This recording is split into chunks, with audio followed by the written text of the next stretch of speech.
start with something that might sting a little. Last year, a study found that most of us waste over 55 days a year just waiting to feel ready. Imagine that. Almost 2 months lost because we're waiting for motivation to magically show up. And I get it, because a few years ago, I was the queen of that mindset. Oh, hey, I'm Sarah, and today I want to share the moment I realized motivation is honestly overrated, and why discipline is the real engine that gets your life moving. You ever have one of those mornings where you wake up already exhausted? Not physically, emotionally, like your brain is buffering. That used to be me, every weekday. I'd open my eyes, feel that heaviness in my chest, and tell myself, 5 more minutes. And we all know those 5 minutes are a lie. They turn into scrolling, excuse-making, pretending your life is going to get better while you're stuck in bed. One morning, it hit me hard. I was late for work again, rushing out the door, spilling coffee on my shirt, already stressed before 8 a.m. And I remember staring at my reflection in the office bathroom, eyes tired, shoulders slumped, and thinking, how the hell did I become this person? That night, I fell into one of those YouTube spirals, and then a clip of David Goggins popped up. You know the one, him running in the dark, yelling about being uncommon. At first, I laughed because who runs like that at 4 a.m.? But as I watched, something shifted. This man wasn't running on motivation. He was running on choice, on discipline, on doing the thing nobody else wanted to do. And he said a line I'll never forget. Motivation is crap. Discipline is everything. I paused the video, rewound it, played it again. Because he was right. Motivation is a mood. Discipline is a muscle. And mine barely existed. So the next morning, I tried something different. I didn't wait to feel like getting up. When my alarm went off, I stood up. No bargaining, no 5 minutes, no Instagram scroll. I grabbed my shoes and walked outside. Was it pretty? No.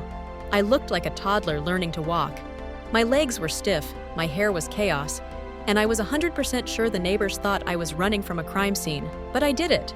And afterward, I felt something I hadn't felt in a long time. Pride. Not because it was easy, but because it was mine. After a week, something wild happened. My brain started quieting down in the mornings. No more mental negotiations, no more drama, just action. And I realized something too many of us forget. You don't rise to your goals, you fall to your systems.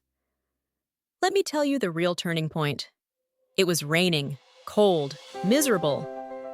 The kind of day where even the dog looks at you like, nah. I stood by my door thinking, maybe I'll skip today. Then Goggins' voice popped in my head, like some unhinged guardian angel.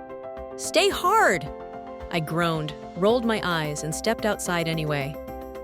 Halfway through the run, soaked, freezing, annoyed, I suddenly laughed because I was still moving, still pushing, still doing the thing I never used to do. And in that moment, I learned the biggest lesson of my life. Discipline isn't about loving the process. It's about showing up even when you hate it. 1 month later, everything in my life changed. Not because I became some superhuman athlete, but because I stopped breaking promises to myself. My confidence didn't come from results. It came from reps. Daily reps, quiet reps, the reps nobody sees. Here's what I learned, and here's what helped me actually stick to discipline instead of burning out after 3 days. First, I stopped waiting for motivation. Like, forever. I treated motivation like a flaky friend. Nice when it shows up, but not someone you depend on. Instead, I built tiny, stupidly easy habits. Things so simple, I couldn't fail. 5 minutes of stretching, 1 glass of water before coffee, a 2-minute walk to start the day. Baby wins, stacked daily, built the momentum. Second, I made my environment do half the work. Shoes by the bed, water bottle filled the night before, phone across the room. If you make the good thing easier and the bad thing harder, discipline becomes automatic. Third, I started keeping promises to myself in micro form. We love breaking promises to ourselves because no one's watching. But here's the truth. You're watching. Your identity is watching. Every time you do what you said you'd do, even in the smallest way, You cast a vote for the person you want to become. Fourth, I adopted what I call the Goggins Minute. When I didn't want to do something, I gave myself 1 minute of action. Just one. Not 1 rep, not 1 mile. 1 minute. Because once you move for 1 minute, resistance drops. Action creates clarity. And lastly, I stopped setting emotional expectations. I didn't ask myself, do I feel like doing this?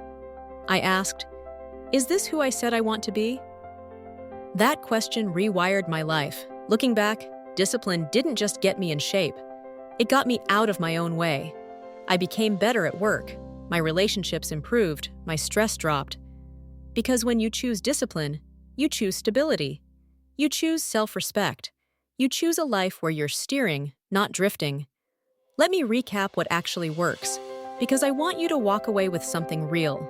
Lower the bar. Build consistency first, intensity second.